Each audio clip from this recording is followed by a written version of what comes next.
سوال: اللہ کی رحمت سے نا امید ہونا کیوں منع ہے؟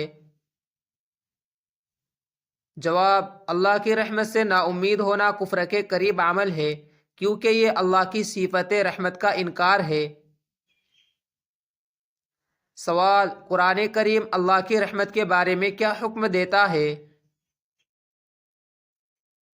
جواب: اللہ تعالیٰ فرماتا ہے کہ اپنے بندوں کو بتا دو کہ وہ اپنی جانوں پر ظلم بھی کرے تو اللہ کی رحمت سے ہرگز نا امید نہ ہو۔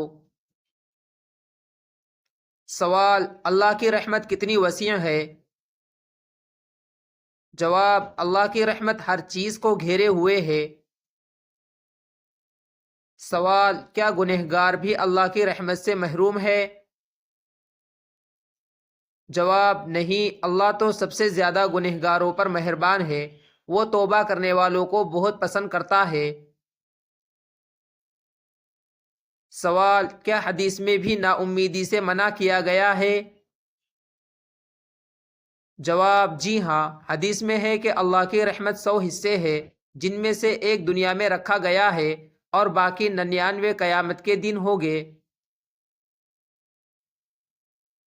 سوال: اللہ کی طرف رجوع کرنے کا بہترین طریقہ کیا ہے؟ جواب: سچی توبہ، دعا اور نادم دل کے ساتھ اللہ سے معافی مانگنا۔ سوال: گناہ کرنے کے بعد فوراً کیا کرنا چاہیے؟ جواب: فوری توبہ کرنا، استغفار پڑھنا اور آئندہ اس گناہ سے بچنے کا عزم کرنا چاہیے۔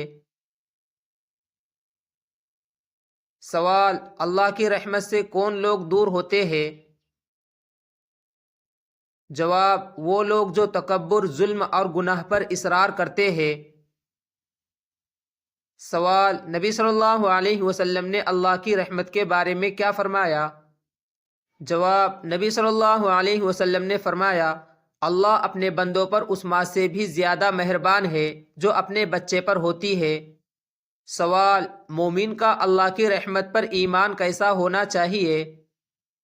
جواب: مومن کو ہمیشہ امید و خوف کے درمیان رہنا چاہیے، لیکن کبھی بھی نا امیدی کی طرف نہیں جانا چاہیے۔